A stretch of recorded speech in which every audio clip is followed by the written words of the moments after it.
afternoon, everyone. This is our little next YouTube video. I would like to discuss my next little hobby. I'm trying to get skills for when I retire, or even skills I can use now, make a little money on the side and not have to do intense labor like I do now with heavy plumbing, electrical, stuff like that. Try to do something on a smaller scale, if that's the easiest way to say that. So I want to start lock picking, and I'm going to start learning how to change the guts inside here, the little tumblers, the springs, all kinds of stuff. I think I've been at it for about just over a week, maybe 8, 9, 10 days or so, whatever, and I ordered a few different items, so I want to show you what I ordered, see what you guys think. I think this could be very interesting for someone who wants something to do. I've been coming up with all these unique ideas because I haven't been watching TV for over a year. I found TV to be boring and kind of dumbing people down. Just some of the stuff that they actually charge us $60, $70 for generic cable TV, which is a joke. I mean, watching the Jeffersons, Gunsmoke, and all kinds of these weird old shows that you never see before, plus garbage. You can't get any decent shows on there unless you like drama. Like my wife, she watches the Kardashians, and I'm really not a fan of the Kardashians at all. Either way, since I have not been watching TV on my computer a lot, I'll show you this desk setup a different day. I actually made my own computer, close to $2,000 computer setup for video rendering with a water cooler on it, a radiator with water cooler on it, and it works really good compared to my Mac Mini I used to use, 2012 i7, which was one of the highest rated ones, but it wouldn't cool off fast enough in video rendering. So either way, back to the subject. This is, I'm gonna say, a must-have. Under 30 bucks on eBay, you can find it with shipping. Basically has one locking collar here. I can get it open, and you have all kinds of infinite adjustment. You have a nice elbow groove here, a nice ball socket. I mean, really infinite amounts of adjustment here. This has a suction mount if you want to put it on something smooth like glass, like my glass table over here, or something like stone or whatever, a smooth piece of wood that has a nice varnish on it, whatever. It'll stick to it if you want. It really doesn't even, because the weight itself, I haven't had to use this at all. And I broke this glass once. Different discussion, different video. But I really think this is a must-have if you're going to do some lock picking, some practicing in your homes. This is incredibly handy for the price. I think it's totally worth it. It should have a name on there. Oh, what does that say? It says Power Tech. Hoping you guys get that. Okay, in the video. Alright. Think you guys got that. I'm going to put it away for now. I must have picked in the past few days 25 locks. There's one I couldn't pick. The arrow. I haven't picked that one yet. I think this is the one in the device, the arrow. Yes, this one I haven't picked yet. I did pick a sleigh, a ton of quick sets. Yes, quick sets. In my job, everything is quick set for the attendants. So I remember when I first started, somebody showed me, and he showed me a snake. We'll get into the pics in a second. Snake rake and a little tour on how he did it, and I never really studied it until recently. I just decided to start looking into it, and I found one very good YouTuber. I'm gonna recommend him to you guys if that's something you want to look at. Not saying you want to get into it, but if you find it interesting. I'll discuss some of the picks I have, and again, I must have picked 24 locks. This might be the 25th. I have not picked this one yet. Found with the sleigh, I had a difficult time. I had to find the one that was binding up first, and then once I got that one, then I was able to rake it. But I couldn't use either the rake by itself, or I couldn't use like a number 3 or steep rake, or steep hook, excuse me.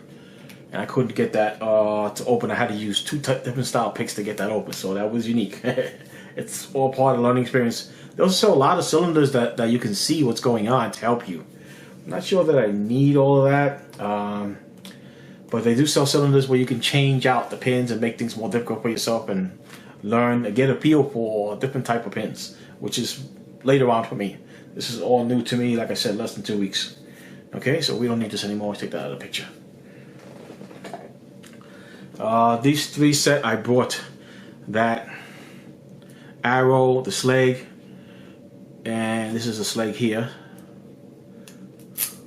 The one that I picked, and the quick set. This took about 20 seconds to pick. It was pretty easy.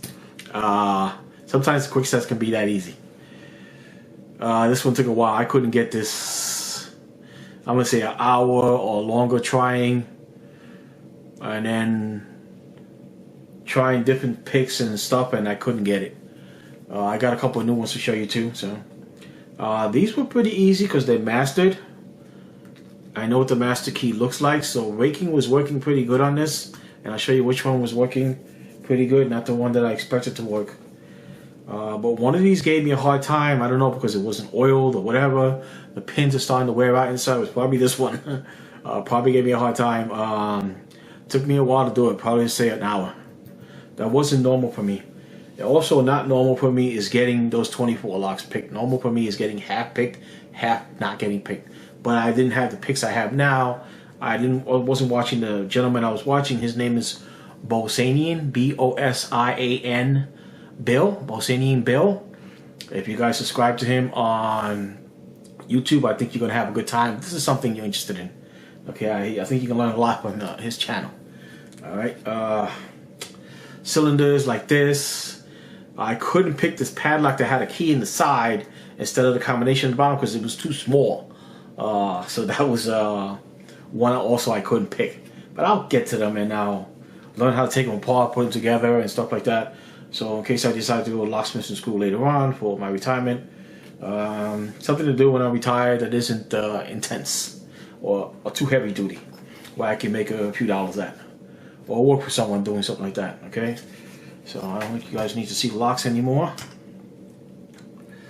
Might as well get into the picks. This is the case I bought.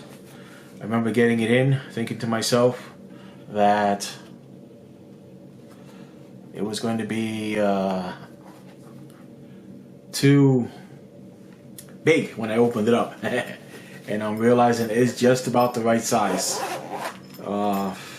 Not sure what I paid for this. Gonna guess 12 bucks. This is one of the companies I like, Sparrow. Peterson is good. Another company, I think it's Dangerfield. They make a line called Praxis, P-R-A-X-I-S. I don't know the exact prices, but I saw a nice kit there. It says $56, but I don't know if it's 56 pounds. So there could be a different price point there if you guys want to check that out. But I did see something really nice beginner set there, and I believe it's called Dangerfield. I could get that wrong, so if I do, somebody can correct me, please. Apologize. When I first started out, I started out with Southard, S-O-U-T-H-O-R-D. Like most people, we're into it just for hobby. It came with several different picks.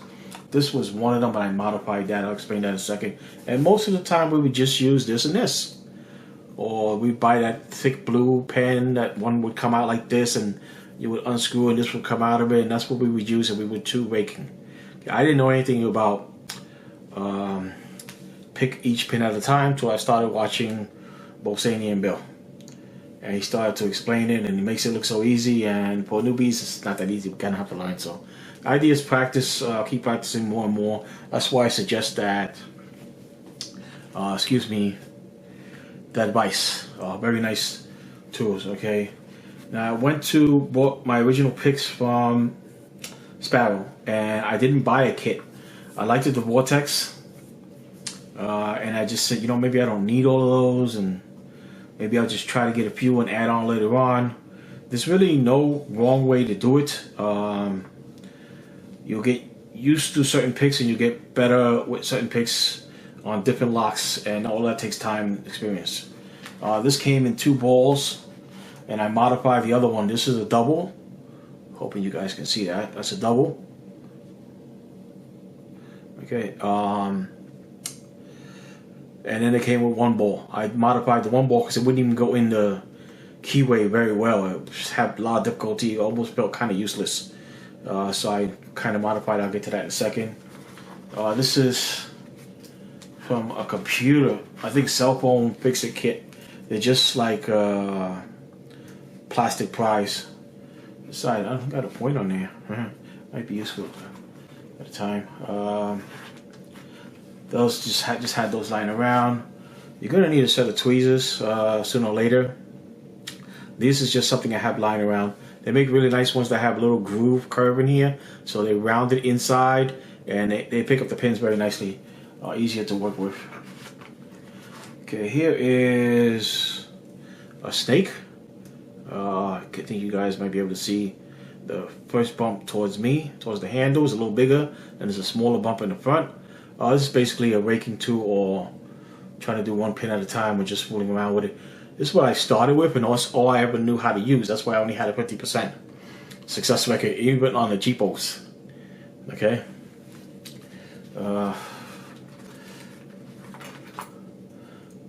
This I bought from Sparrow also. I think these are called pry bars. They came in 2 different thicknesses and 2 different styles. I'm gonna tell you, since I've been using these are the best things I've used so far. They completely put this thing underwater. This style, I just don't like them. They don't do the same thing. Probably another reason I had a 50% success record when I was just using the other style. I really like these a lot. Okay, I can't say enough of them. They came in a set like that. I think $6 for the set, and they're well worth it. I can tell you that right now. This would be one to get. Definitely a snake. This double one, I would say, not necessary. Okay, toothpick. This was an interesting one. I wasn't sure whether to buy a triple, like a Bogota, or triple hump rake or whatever, but I'm getting into it. This is one of my most successful ones so far in the past few locks. I was kind of surprised. I can see why people have these now. This is a good deal. Something to, if you're interested, definitely one of these and a snake. All right. What else? Okay, we got the 2 that I modified.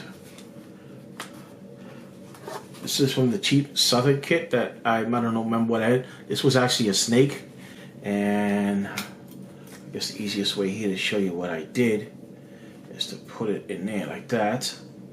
And I'm guessing you can. I hope you can see that. I really do. I guess try that. Okay. Just took off the first hump. I kept it nice and round so I can get in there, so it can work like a number 1 hook. All right. With the added roundness to the front, maybe even the rake a little bit at the same time. Okay. I'm trying to do pin by pin. So that's a modification I did. Where's the other modification? Here it is right here. This was a full circle, and it looks like a half diamond now, kind of, but it's half round. I actually modified that today because I had a lot of trouble using this in a lot of the keyways. I think this will be more successful. Okay. You know you're starting to pick a bit when you start to modify your picks. This was, I believe, a steep hook from Sparrow. Definitely cool, nice stuff. And the other 2, so we don't lengthen the video too much, that came in today would have to be these 2. These came from Peterson. One is a gem, and one I believe is a number 1 hook. Let's take a look at that, see if that looks right. This is definitely the gem. Okay. And the one on the bottom is going to be the number 1 hook, I believe, or a short hook, depending. Some people use the word short, steep, middle. Some people have numbers 1 through 7 on hooks, so it can get a little bit confusing. But the gem is one of the favorite ones I see BosianBill use a lot. He goes after that. If he's doing pin by pin, he'll use this one. For most of the time, from what I see. Okay, they do come different thicknesses. I believe most of these are 0.25. They can go down to 0.15, but you have to be more careful with those. And those are usually for European locks, not so much for American locks. So anything 0.20, 0.25, 0.3, 0.31, 0.32, 0.35, whatever you can get, 0.3 plus, should work in most American locks. I'm going to say stick with 0.25. 0.3, anything over 0.25 might be a little thick for certain locks like Schlage, because they have that curved keyway, arrow, medical, stuff like that. Okay, I haven't done a medical yet. I think I have a cylinder on the way. That'll be one of my other chances. Then there's dimple styles. There's a bunch of different styles. By the way, at least I give you guys an idea. Maybe you guys got other questions for the follow-up video, which won't be for a while. And I don't have much else to say on the video. I hope you enjoyed it. I hope you got some ideas. If you're better than me, you know what you're doing, then please put in the comments. I'll see you guys later. All right? Bye.